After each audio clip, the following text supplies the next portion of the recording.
Voltamos com o Alerj Debate, que está falando sobre a elaboração de um plano diretor para a região metropolitana do estado do Rio.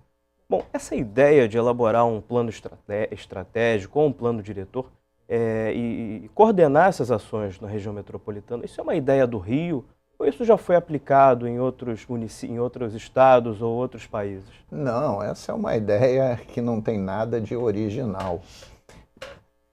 Em ampla ditadura foi criada, né, a Lei das Regiões Metropolitanas, a lei complementar que determinou as regiões metropolitanas no Brasil inteiro, né? E só avançava no sentido de ter recursos para fazer essas ações quem se organizasse nessa região metropolitana. O Estado de São Paulo já avançou muito sob o ponto de vista dessa governança metropolitana.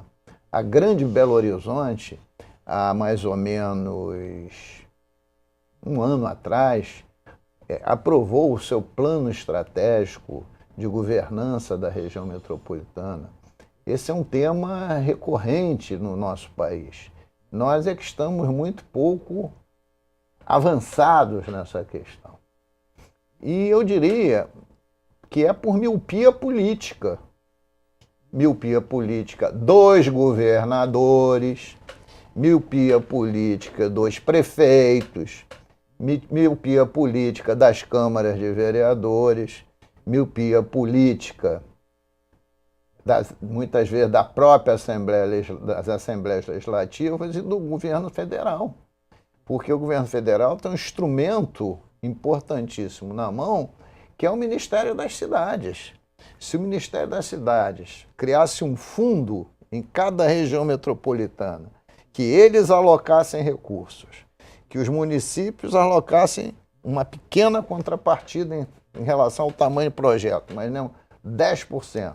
O Estado alocasse também recursos. E se houvesse essa adesão, essa organização, essa governança metropolitana, esses dinheiros do fundo podiam ser alavancados para projetos específicos de interesse comum desses municípios, teríamos um belo caminho pela frente. Né? Mas o que é? Nessa miopia política geral, cada um acha que pode resolver o seu problema de forma imediata, e não pode. O que representa um projeto que temos aqui no governo, que a Assembleia aprovou, asfalto na porta? Sob o ponto de vista metropolitano, isso é nada. Cadê a organicidade desse asfalto na porta? O projeto Bairro Novo, o que é isso? Isso são prioridades políticas, partidárias e eleitorais, e não prioridades metropolitanas. Quando o prefeito da cidade do Rio de Janeiro, mesmo sem exame do mérito, que eu sou contra, decide derrubar a Avenida Perimetral, que é uma obra metropolitana, o prefeito de Niterói perguntou se isso vai fazer bem ou mal a Niterói, o prefeito de Caxias perguntou, o de Nova Iguaçu, o de São João de Meriti, o de Nilópolis, porque afeta o acesso à linha vermelha e à Avenida Brasil, o de Itaguaí. Então, veja você, é como cada um, né, vivesse num município imenso, que é um município metropolitano, e achasse que esse município imenso entrasse em processo de falência, ele podia se salvar individualmente. Não pode. Essas políticas públicas, não adianta, são comuns. Se você pega a organização, por exemplo, do SUS, por mais precária que seja, tem capital, metropol 1, metropol 2. Se você pega a educação, também tem uma mesma configuração. Por quê?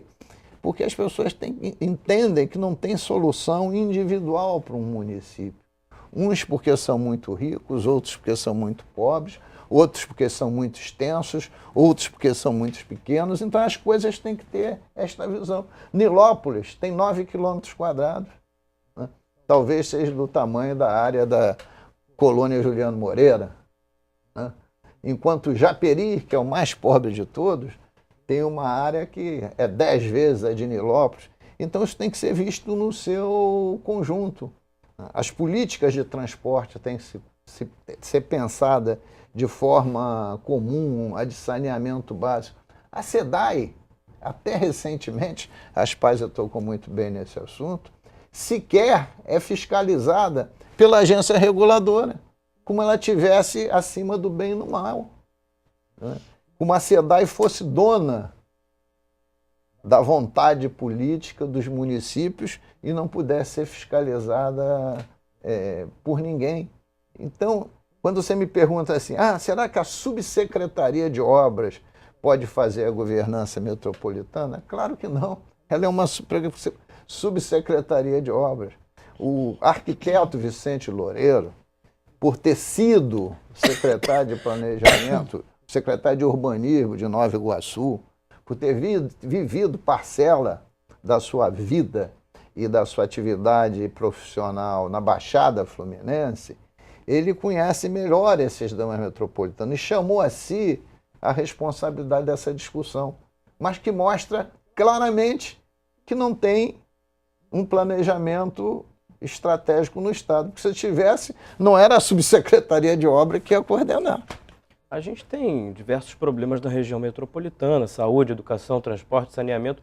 Se a gente tivesse que elencar a prioridade número 1 nesse momento para se intervir na região metropolitana, qual seria? Bem, eu primeiro quero dizer que o planejamento a palavra planejamento sumiu do vocabulário brasileiro por conta de uma crise terrível, longa, que foi a crise contra a inflação e todas as mazelas que nós vivemos economicamente, mas nós tivemos também uma mudança de filosofia, que foi a Constituição de 88. E essa filosofia ela precisa ser adaptada à realidade, porque nós corremos 2 riscos que todos os especialistas de região metropolitana chamam a atenção. Um é o excesso de centralização. A região metropolitana de Londres fracassou por causa disso. Em um determinado momento, eles tiveram que refazer o plano, porque o Estado unitário inglês achou que podia mandar em tudo. E hoje mudou completamente. Não é mais essa centralização. Mas também a fragmentação que nós estamos vivendo hoje, em que o prefeito tem que tomar decisões pontuais que não tem nada a ver com nada, nem com o vizinho, né? Por exemplo, você cria uma região industrial numa fronteira onde existe um bairro que é um bairro residencial no município vizinho. Como é que você resolve isso? Então, eu acho que a primeira coisa, fora transporte e saúde, que é uma coisa que realmente nós estamos pagando muito caro por não ter planejamento, eu acho que a lei do uso do solo é o principal. Aliás, o plano diretor, né, ele tem essa finalidade. Por quê? Porque nós temos que saber fazer o zoneamento, a distribuição das tarefas, das vocações, e aí vai uma palavra de amor e carinho para cada município. Nós não podemos também pasteurizar tudo num plano que depois ninguém se identifica com ele. Município grande, município pequeno, como disse o Luiz Paulo, um muito grande, o outro muito pequeno, isso tudo tem características próprias. Então nós temos que respeitar, nós temos que tirar um maior proveito disso. Acho que na reforma fiscal, que está sendo tão discutida aí nacionalmente, nós temos que dar mais dinheiro para a região metropolitana. O IPEA sempre defendeu isso, porque hoje o Brasil é metropolitano, em grande parte, mas o perfil fiscal do país é muito mais para o pequeno município do que para contemplar esse gigantismo das cidades com suas carências e seus problemas, mas também com as suas grandezas. Eu queria dizer a você que o mais emocionante nessa região metropolitana, da qual nós dois seremos os primeiros cidadãos junto com o Vicente, né? Porque é uma região que você não... Eu sou carioca, mas eu sou metropolitana. Essa é a questão, é a identidade. Eu tenho que sentir e sinto que em cada um desses municípios há um pedaço de mim ali e que nós vamos trabalhar por isso. E eu digo a você, o patrimônio ambiental dessa região metropolitana é simplesmente surpreendente. Nós temos municípios, às vezes, com mais da metade do seu território verde. E o que nós vamos fazer com isso no momento que o mundo inteiro discute desenvolvimento sustentável e integração metropolitana? Nós temos parques em todos eles. nós temos áreas verdes em todos eles, nós temos rios que estão completamente poluídos, que nós temos que renaturalizar, né? E isso é muito importante porque o desenvolvimento tem que vir colado com isso. Então, nós vamos dizer, olha, aqui é um distrito industrial, aqui nós vamos fazer a integração dos transportes, para não dar briga, Luiz Paulo, porque, no fundo, é a falta de planejamento que gera briga. Porque eu faço uma intervenção de transporte ou de que seja lá, de crescimento, né, industrial, uma fábrica, e depois eu não dou conta dos impactos que eu estou criando. Então, é muito importante a sustentabilidade como um elemento inspirador de todas as cidades do mundo. O Rio de Janeiro hoje é parte do C40, mas o Rio de Janeiro como cidade.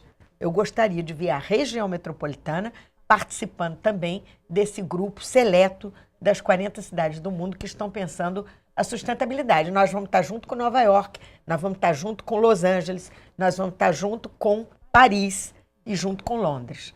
E com outras cidades, Singapura, Pequim e cidades mais parecidas conosco, cidades mais pobres, que podem também aproveitar melhor os seus recursos naturais e as suas oportunidades de desenvolvimento. A gente já está com o tempo quase esgotado, mas antes da gente terminar, essa comissão instalada aqui, que vai ser instalada aqui na Alerj, é a oportunidade dos prefeitos virem discutir os problemas das cidades e essas soluções que precisam ser integradas aqui na Alerj? No meu entendimento, também. Eu acho que são muitas as instâncias. A comissão será uma das instâncias. Eu queria só dizer mais uma pitadinha sobre a questão da prioridade.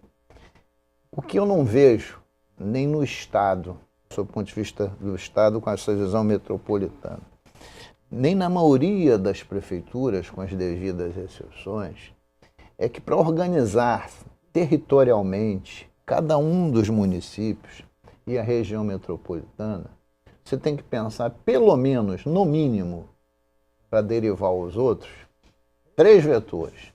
O Maspazia colocou aqui o uso do solo, o transporte e a habitação. Se não pensar esses 3 vetores juntos, os outros degeneram. E isso não tem sido a lógica desse pensamento. Tanto é que o déficit habitacional é enorme, começa a se construir cada vez mais habitações nas regiões mais periféricas, aumenta o custo do transporte, diminui a acessibilidade, a questão do saneamento básico não é atendido. Então, de você, em vez de resolver um problema, você cria outros problemas. Então, que se pelo menos se começasse cada um dos municípios e o Estado a pensar harmonicamente o uso do solo, a habitação e o transporte, aí nós teríamos um grande avanço. Eu acho que uma das atividades da comissão que a Aspazia preside é botar um pouco isso na cabeça das pessoas e buscar uma governança para isso. Bom, infelizmente nosso tempo está esgotado, o assunto rende bastante aqui. Eu quero agradecer muito a presença dos dois aqui no nosso estúdio. Alerj Debate fica por aqui. Se você quiser rever este programa, pode acessar www.tvalerj.tv. TV Alerj, o canal do povo fluminense. Até a próxima.